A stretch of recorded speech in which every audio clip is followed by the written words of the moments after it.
Volume 2, Chapter 18. "I hope I shall soon have the pleasure of introducing my son to you," said Mr. Weston. Mrs. Elton, very willing to suppose a particular compliment intended her by such a hope, smiled most graciously. "You have heard of a certain Frank Churchill, I presume," he continued, "and know him to be my son, though he does not bear my name." "Oh, yes, and I shall be very happy in his acquaintance. I am sure Mr. Elton will lose no time in calling on him, and we shall both have great pleasure in seeing him at the vicarage."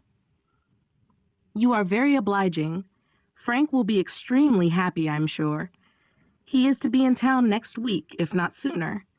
We have notice of it in a letter today. I met the letters in my way this morning, and seeing my son's hand, presumed to open it, though it was not directed to me. It was to Mrs. Weston. She is his principal correspondent, I assure you. I hardly ever get a letter." "And so you absolutely opened what was directed to her?" "Oh, Mr. Weston," laughing affectedly, "I must protest against that. A most dangerous precedent indeed. I beg you will not let your neighbors follow your example. Upon my word, if this is what I am to expect, we married women must begin to exert ourselves." "Oh, Mr. Weston, I could not have believed it of you." "Aye, we men are sad fellows. You must take care of yourself, Mrs. Elton. This letter tells us, it is a short letter, written in a hurry, merely to give us notice. It tells us that they are all coming up to town directly on Mrs. Churchill's account. She has not been well the whole winter, and thinks Enscombe too cold for her, so they are all to move southward without loss of time." "Indeed, from Yorkshire, I think. Enscombe is in Yorkshire?" "Yes, they are about 190 miles from London, a considerable journey." "Yes, upon my word, very considerable. 65 miles farther than from Maple Grove to London. But what is distance, Mr. Weston, to people of large fortune? You would be amazed to hear how my brother, Mr. Suckling, sometimes flies about. You will hardly believe me, but twice in 1 week he and Mr. Bragg went to London and back again with 4 horses. "The evil of the distance from Enscombe," said Mr. Weston, "is that Mrs. Churchill, as we understand, has not been able to leave the sofa for a week together. In Frank's last letter she complained, he said, of being too weak to get into her conservatory without having both his arm and his uncle's. This, you know, speaks a great degree of weakness, but now she is so impatient to be in town that she means to sleep only 2 nights on the road. So Frank writes word. Certainly, delicate ladies have very extraordinary constitutions, Mrs. Elton. You must grant me that." "No, indeed, I shall grant you nothing. I always take the part of my own sex. I do indeed. I give you notice. You will find me a formidable antagonist on that point. I always stand up for women, and I assure you, if you knew how Selina feels with respect to sleeping at an inn, you would not wonder at Mrs. Churchill's making incredible exertions to avoid it. Selina says it is quite horror to her, and I believe I have caught a little of her nicety. She always travels with her own sheets, an excellent precaution. Does Mrs. Churchill do the same? Depend upon it, Mrs. Churchill does everything that any other fine lady ever did. Mrs. Churchill will not be second to any lady in the land for—" Mrs. Elton eagerly interposed with, "Oh, Mr. Weston, do not mistake me. Selina is no fine lady, I assure you. Do not run away with such an idea." "Is not she? Then she is no rule for Mrs. Churchill, who is as thorough a fine lady as anybody ever beheld."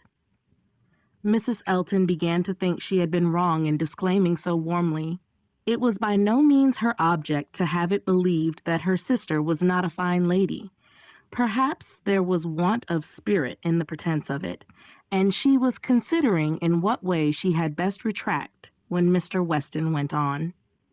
"Mrs. Churchill is not much in my good graces, as you may suspect, but this is quite between ourselves. She is very fond of Frank, and therefore I would not speak ill of her. Besides, she is out of health now, but that indeed, by her own account, she has always been. I would not say so to everybody, Mrs. Elton, but I have not much faith in Mrs. Churchill's illness. If she is really ill, why not go to Bath, Mr. Weston? To Bath or to Clifton? She has taken it into her head that Enscombe is too cold for her. The fact is, I suppose, that she is tired of Enscombe. She has now been a longer time stationary there than she ever was before, and she begins to want change. It is a retired place. A fine place, but very retired. Aye, like Maple Grove, I dare say. Nothing can stand more retired from the road than Maple Grove. Such an immense plantation all round it. You seem shut out from everything, in the most complete retirement. And Mrs. Churchill probably has not health or spirits like Selina to enjoy that sort of seclusion. Or perhaps she may not have resources enough in herself to be qualified for a country life. I always say a woman cannot have too many resources, and I feel very thankful that I have so many myself as to be quite independent of society. Frank was here in February for a fortnight, so I remember to have heard. He will find an addition to the Society of Highbury when he comes again. That is, if I may presume to call myself an addition. But perhaps he may never have heard of there being such a creature in the world. This was too loud a call for a compliment to be passed by, and Mr. Weston, with a very good grace, immediately exclaimed, "My dear madam, nobody but yourself could imagine such a thing possible. Not heard of you. I believe Mrs. Weston's letters lately have been full of very little else than Mrs. Elton." He had done his duty and could return to his son.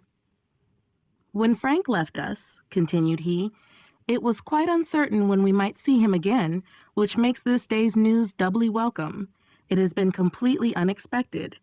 That is, I always had a strong persuasion he would be here again soon. I was sure something favorable would turn up, but nobody believed me." He and Mrs. Weston were both dreadfully desponding. How could he contrive to come? And how could it be supposed that his uncle and aunt would spare him again? And so forth. I always felt that something would happen in our favor, and so it has, you see. I have observed, Mrs. Elton, in the course of my life, that if things are going untowardly 1 month, they are sure to mend the next. Very true, Mr. Weston, perfectly true.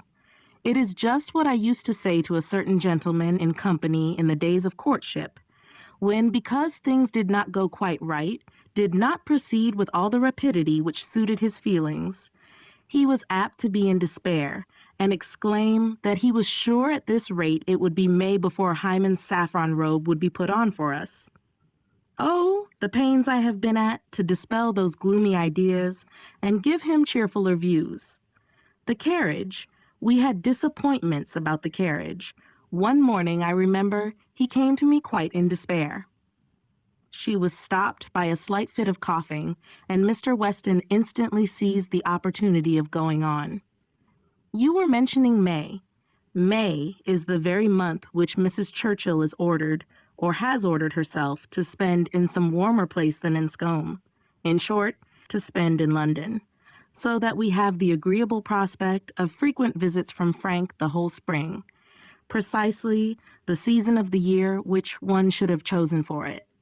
Days almost at the longest, weather genial and pleasant, always inviting one out and never too hot for exercise. When he was here before, we made the best of it, but there was a good deal of wet, damp, cheerless weather.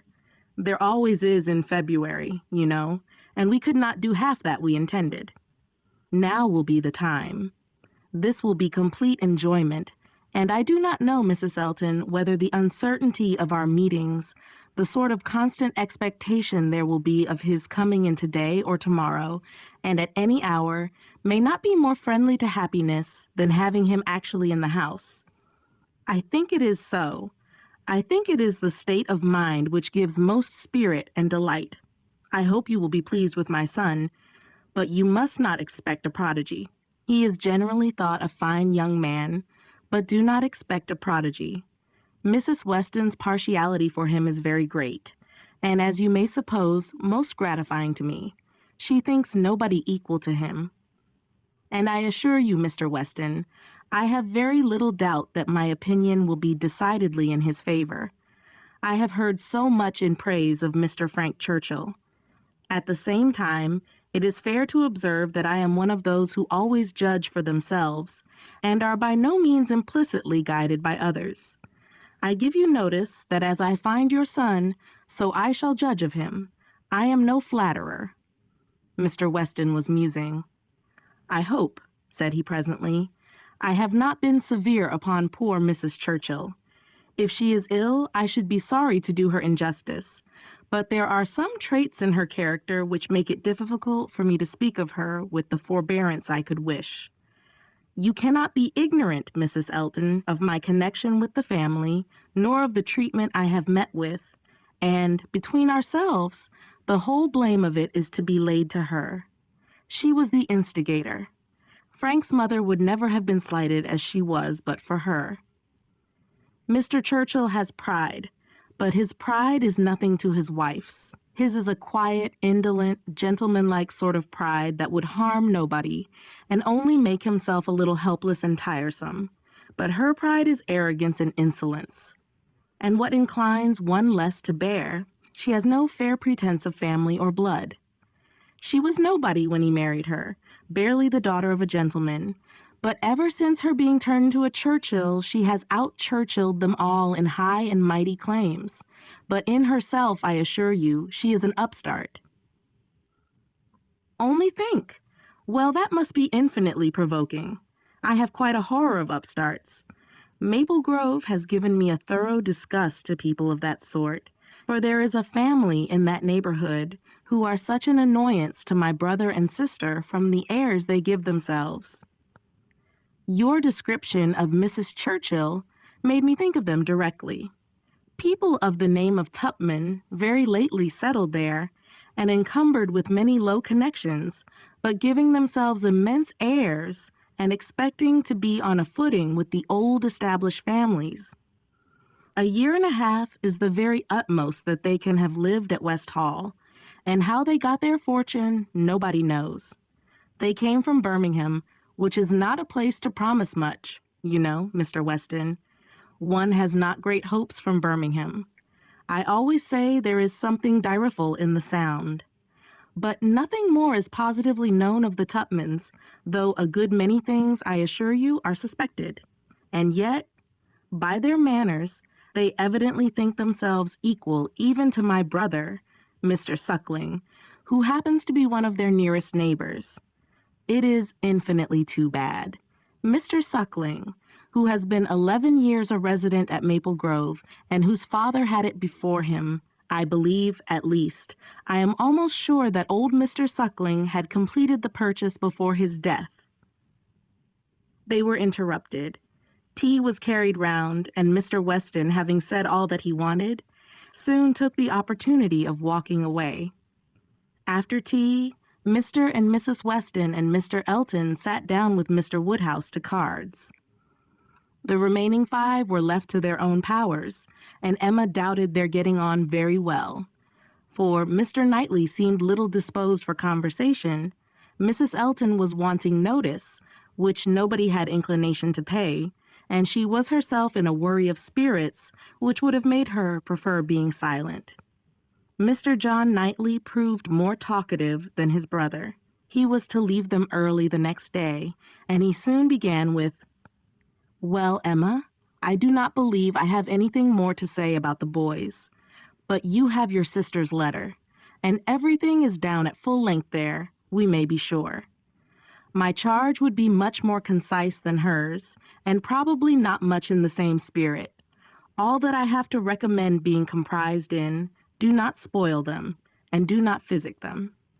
"I rather hope to satisfy you both," said Emma, "for I shall do all in my power to make them happy, which will be enough for Isabella, and happiness must preclude false indulgence and physic. And if you find them troublesome, you must send them home again." "That is very likely. You think so, do not you?" "I hope I am aware that they may be too noisy for your father, or even may be some encumbrance to you if your visiting engagements continue to increase as much as they have done lately." Increase. Certainly, you must be sensible that the last half year has made a great difference in your way of life. Difference? No, indeed, I am not. There can be no doubt of your being much more engaged with company than you used to be. Witness this very time. Here am I come down for only one day, and you are engaged with a dinner party. When did it happen before, or anything like it? Your neighborhood is increasing, and you mix more with it. A little while ago, every letter to Isabella brought an account of fresh gaieties, dinners at Mr. Cole's, or balls at the Crown. The difference which Randall's alone, makes in your goings-on is very great. Yes, said his brother quickly. It is Randall's that does it all. Very well. And as Randall's, I suppose, is not likely to have less influence than heretofore, it strikes me as a possible thing, Emma, that Henry and John may be sometimes in the way. And if they are, I only beg you to send them home. No, cried Mr. Knightley, that need not be the consequence. Let them be sent to Donwell. I shall certainly be at leisure. Upon my word, exclaimed Emma, you amuse me. I should like to know how many of all my numerous engagements take place without your being of the party, and why I am to be supposed in danger of wanting leisure to attend to the little boys. These amazing engagements of mine, what have they been? Dining once with the Coles, and having a ball talked of, which never took place. I can understand you, nodding at Mr. John Knightley. Your good fortune in meeting with so many of your friends at once here delights you too much to pass unnoticed. But you, turning to Mr. Knightley, who know how very, very seldom I am ever 2 hours from Hartfield, why you should foresee such a series of dissipation for me, I cannot imagine. And as to my dear little boys, I must say that if Aunt Emma has not time for them, I do not think they would fare much better with Uncle Knightley, who is absent from home about 5 hours where she is absent 1, and who, when he is at home, is either reading to himself or settling his accounts. Mr. Knightley seemed to be trying not to smile, and succeeded without difficulty upon Mrs. Elton's beginning to talk to him.